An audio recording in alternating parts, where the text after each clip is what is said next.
Hi, it's Summer, and today I'm doing the mid-year book freakout tag. This is one of my favorite videos to watch and also to film every single year. I've done it quite a few years in a row now, so if you want to watch any of those previous versions of this video, I will link them in the description. And I'm just gonna get right into it. Number one is, what is the best book that you've read so far this year? I have two novels that are my favorite so far this year. I feel like they're basically tied for first place right now. I do want to throw in just kind of like an honorable mention. This one is A Little Daylight Left by Sarah Kay. It's a poetry collection. This is one of my favorite poetry collections that I've ever read. This is just like my favorite type of collection where you do have to dig a little bit beneath the surface to understand what the poem is saying, to understand the metaphors or like what it's really trying to get to the root of. But it's also still understandable and it's also relatable with beautiful writing. If you're a fan of poetry, or even if you're just kind of wanting to dip your toe into the genre, I would highly recommend this. As far as actual novels though, it's between these two.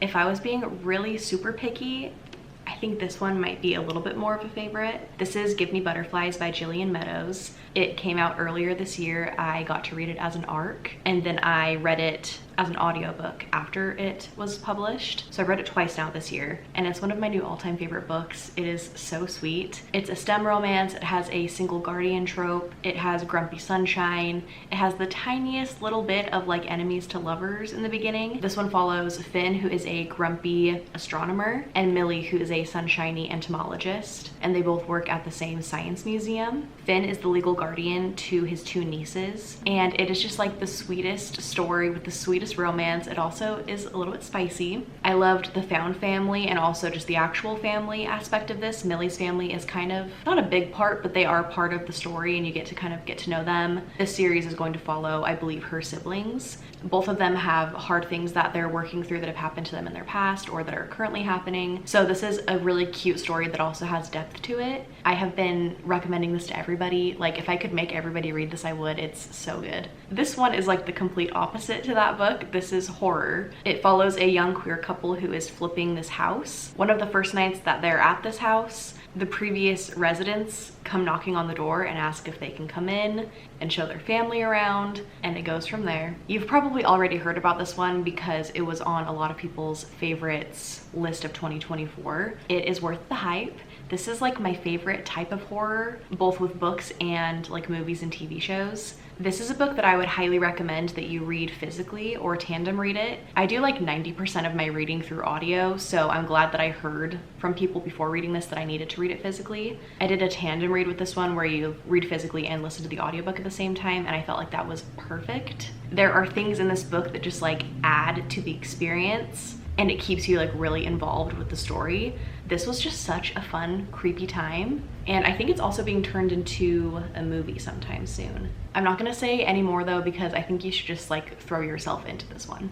Number two is the best sequel that you've read so far this year. The first one is One Golden Summer by Carly Fortune. I think this is the third book in the series, and I don't even really know if it's a series, but they're like companion novels kind of. You do see characters from previous books in this one. I don't remember any of the names, but the main female character is visiting this lakeside cottage that she used to go to as a kid, I believe, and she's visiting it with her grandma, who is recovering from some kind of surgery, and so they're just gonna spend the summer together. She's a photographer, and I believe she kind of is doing like film photography in this one, which I also love to do film photography as a hobby, so I thought that was a really fun aspect to read about in this book. The love interest is somebody that she kind of recognizes from her childhood, spending her summers at this lake. The summertime vibes were 10 out of 10. It felt really cozy. I loved like the small town aspect. I loved the lake. I remember really loving the grandma and her relationship with her granddaughter, the female main character, but also the male main character. There's like one scene in particular that I'm thinking of that was just like cute and wholesome and funny.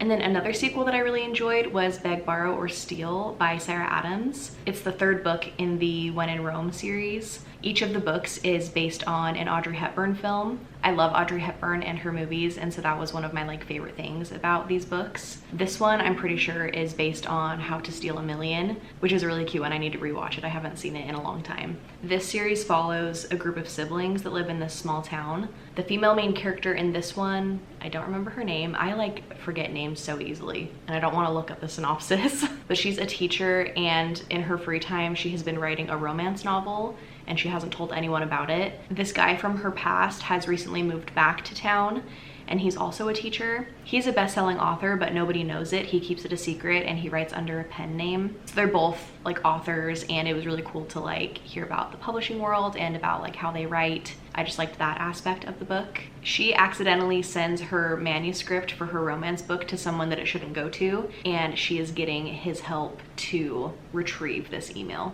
I thought it was really cute. There were a couple of things that were a little bit cringe to me, but overall it was a fun time. Number 3 is a new release that you haven't read yet but want to. I have quite a few for this one. I of course need to read With a Vengeance by Riley Sager. I've read every book by him and I've been really anticipating this one. I have not seen the best reviews for it, but I'm still just gonna read it anyway. I think this one is kind of based on Murder on the Orient Express by Agatha Christie. I think it has a big cast of characters, and there's a young woman that's kind of at the heart of this mystery, or she's like on this train to accomplish something. I don't actually really know the synopsis, I just know that it's about a train. Another one is The Friendship Fling by Georgia Stone. This one is friends to lovers set in London, and they're trying to accomplish a summer bucket list together. Friends to lovers is one of my all-time favorite tropes, so I'm really excited to read this. Also the fact that it's set during the summertime, it's set in London, like this just sounds so good. I'm really excited to read this. I also want to read Be Gay Do Crime. I don't actually know a whole lot about this one. I think it might either be an anthology or a collection of short stories from one author. Also, the cover is everything. Another one that I haven't seen anyone talk about, I don't even remember how I found out about it, but it's called Cosmic Love at the Multiverse Hair Salon.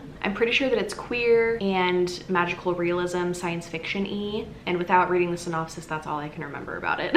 It was kind of giving me the 7 Year Slip vibes though, which is one of my all-time favorite books. I also want to read Problematic Summer Romance by Ali Hazelwood. I enjoyed the first book in this series, so I'm looking forward to continuing. Also, The Starving Saints, it's a horror. It's giving cult vibes. I think that I might try and read this one for Summerween. I also really want to read this one. It's Voice of the Ocean by Kelsey, I forgot how to say her last name. I said it super wrong in my book haul where I talked about this, and then I watched some of her YouTube videos where she says her name. She's a YouTuber though, and she makes like Sims video game content. She's so cute and wholesome and really fun to watch. I found out about her because of this book, and she has a whole entire video on her channel of like her process of writing this, and it just made me even more excited to read it. It has like mermaid vibes. I think it's about sirens though. It's a Little Mermaid retelling. She saves this guy from a shipwreck, and he turns out to be the prince of this kingdom that is, I think, their enemy. And so her mother, who is the queen of the sirens, tells her that she needs to go and kill him. So she is going to have to turn into a human to go and accomplish that. I also can't believe that I haven't read this already, but it's the 3rd book in the Emily Wilde series. I've given both of the other books in this series 5 stars, and I'm just obsessed with this world and the characters. So I really don't know how I haven't already read it. This series follows Emily Wilde, who is a grumpy professor of fairy folklore. This is historical fiction set in our world, but with fairies. I also really want to read Caught Up. It's the sequel to Lights Out, which is just like unhinged and dark and steamy and just a fun time that you don't have to take too seriously. The first book is pretty much like a stalker romance. I don't even know what this one is supposed to be about. I don't know who it's following, but I just want to read it. Next is your most anticipated books for the second half of the year. I'm really looking forward to Tusk Love. I don't remember what it's about. I think it's kind of like cozy fantasy. It might be pirates. I'm probably wrong about that. I also really want to read The Art of Vanishing. I actually have an ARC of this one. I'm pretty sure it comes out on July 1st, so I really need to read that as soon as possible, but it's about a woman who works at a museum and a man in one of the paintings. And I think that she's able to go into his painting, and they have like these adventures. It's magical realism. I think it's gonna be 5 stars, and I'm really, really excited to pick it up. Another one that I also have an ARC of that I also believe comes out on July 1st is Tenderly I'm Devoured. I think it's romantasy. I think it's queer. I don't even remember what it's about, but I remember when I requested it, I was like feral. Like I wanted the ARC of it so bad. So I don't know why I've put it off until literally the last minute, because I haven't read this one either, but I'm really excited to read it, even though I can't even really remember what it's about. I also am looking forward to Play Nice by Rachel Harrison. I don't think I know anything about this one either, except that it's Rachel Harrison, and I think it's like a haunted house story, so I'm gonna read it. Oh my gosh, People Watching by Hannah Bonham Young. I need it right now. I put in a request for the ARC, and I don't think it's gonna get approved, but I need it so bad. Like just from the cover and the fact that it's Hannah Bonham Young and this man's haircut and slutty little mustache, I don't even remember what it's about. I just need to read it right now. I also really want to read A Land So Wide by Erin A. Craig, another one of my favorite authors. This one is an adult fantasy horror gothic novel. Also this one, Everything About You. This cover is giving Heartstopper, and that is mainly why I added it to my TBR. It's a queer romance set in Paris, and one of the characters I believe has an internship at a fashion house, and that just sounds so fun. I'm so ready for it. Also Tourist Season by Bryn Weaver. I need it. I loved Butcher and Blackbird, and I think this is another like serial killer romance story. I'm also really excited for Holly, which is the Christmas novella for the Belladonna series. Also Mate by Ali Hazelwood. I need to reread Bride because I think I remember giving it 4 stars, but I don't think I fully appreciated it, and I think I just need to read it again before Mate comes out. Also The Princess Knight. This cover is stunning. I knew immediately that I needed to read it just because of that, but also because Sydney Shields, who wrote one of my favorite books, The Honey Witch, she posted about this book on her Instagram stories, and I just knew that I needed to read it.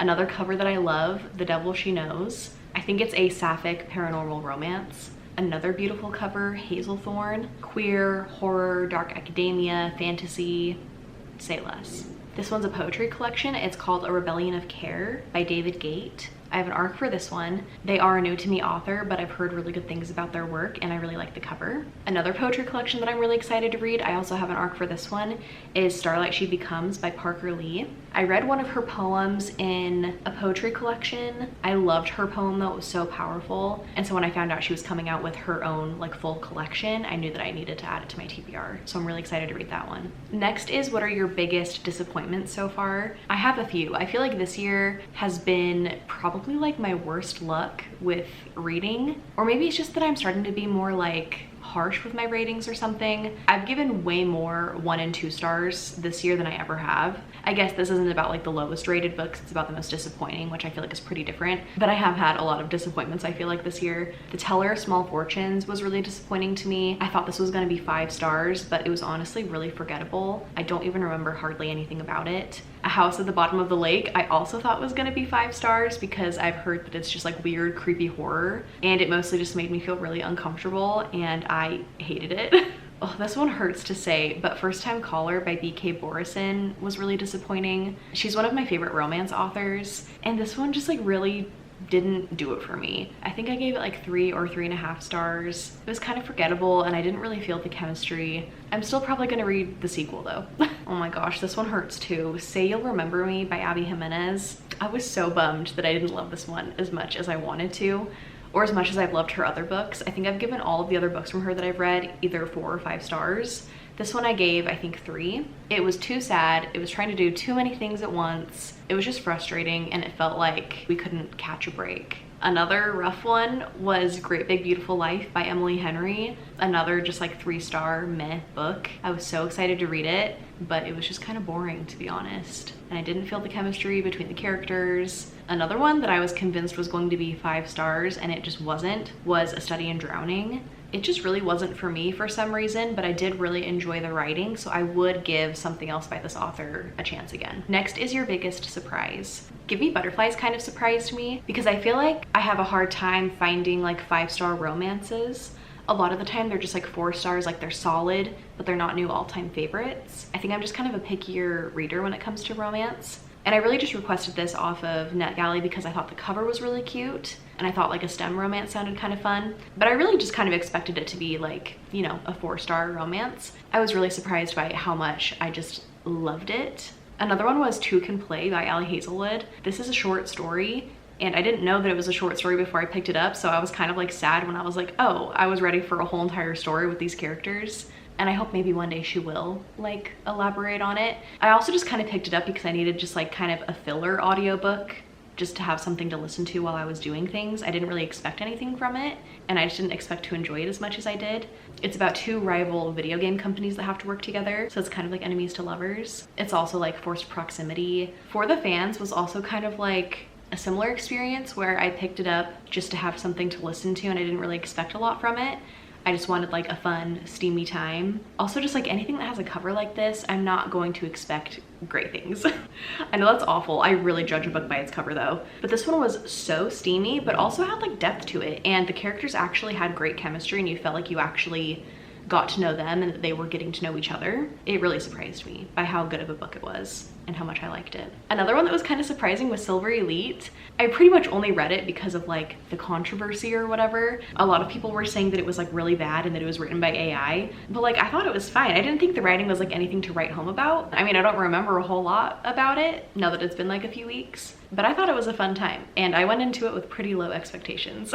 Next is new favorite author, definitely Jillian Meadows. She has a Christmas book that came out before this one. I don't think that they're like related at all, but I'm definitely going to read that this like November, December, and then I'm just gonna read anything that she ever writes again because I just loved her writing. I loved her characters, loved her storytelling. Also, I guess Marcus Kleiwer, like I would definitely read more horror from him. I don't know if he's written anything else, if this was his debut. I haven't looked too much into this author, but I would definitely read more from him again. Also Sarah Kay, I think that she has one other poetry collection that I will definitely be picking up, but I just really enjoyed and connected with her poetry. Also Parker Lee, even just from that one poem that I read of hers, I can already tell that she's going to be a new favorite. Next is your newest fictional crush. I really liked Shep from Ready or Not. He is the epitome of golden retriever energy and he was just so sweet and I really liked him. Also Finn, I love a man who acts grumpy but is actually a sweetheart. Also, I just kind of kept imagining him as, oh my gosh, why can't I remember his name? I love him. I'm so disappointed that I can't remember his name right now. I just kept imagining that it was him. And his little glasses from Jurassic Park. If that doesn't convince you to read this book, I don't know what will. I also really liked Iris from Terms and Conditions. She's very sassy and independent, and even though I didn't love the book so much, I really liked her. Next is your newest favorite characters. I really liked the characters in Trust of the Emerald Sea. The characters in this one were so unique and quirky and lovable, and they were the main thing that made this book like what it was. I still am kind of going back and forth between like a 3.5 and a 4 for this one. I didn't love it as much as I thought I would, but the characters were definitely one of my favorite things about it. Rocky from Project Hail Mary. I don't need to say anything else. I want to cry just thinking about him. And then also Riddick and his dragon. I forgot his dragon's name, from Fourth Wing. After reading the third book, I think it's Onyx Storm, Riddick is just even more solidified as like my favorite character in the series. I love him and I love his relationship that he has with his dragon. It's so wholesome and they are perfect for each other. Next is a book that made you cry. I don't really think that I've like super cried with anything this year so far. I do remember tearing up during this poetry collection. She really found a way to just like put you there in the moment with her in these poems. I also might have cried during Project Hail Mary. I don't know for sure though, I don't fully remember. Next is a book that made you happy. I'm going to mention Give Me Butterflies for the millionth time. It made me really happy. Also One Golden Summer made me happy too. Next is the most beautiful book that you've bought or received so far this year. I have a few, so I'm gonna try to rapid fire. The Crimson Moth, which is also called Heartless Hunter. This is the UK edition and I got it specifically for the cover. Also, I meant to mention this as one of my favorite books of the year and I totally forgot. I loved this, it's so worth the hype. But look at this cover because it's so pretty.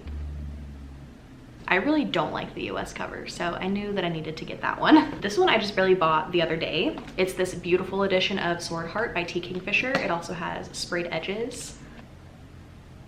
This poetry collection called Smoke and Mirrors by Michael Faudet. Wild Love by Elsie Silver. I love this cover. This is an indie published book that I found from TikTok called All the Yellow Posies by Elaine DeBowen. This special edition of After the Forest by Kel Woods.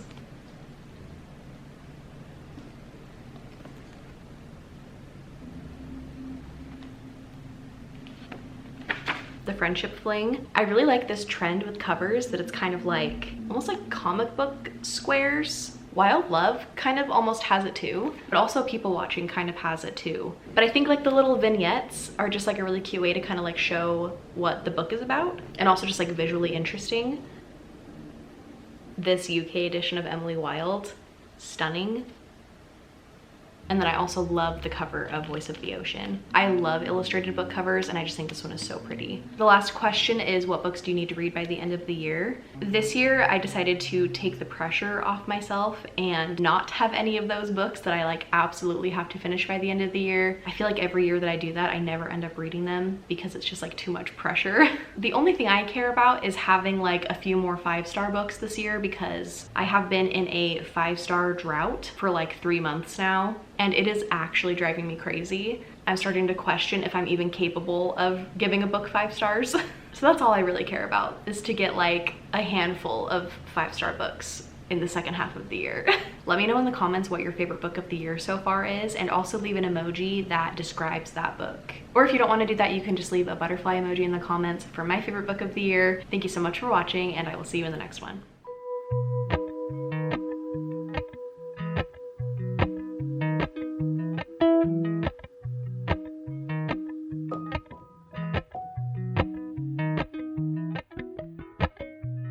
Appalachian sunrise.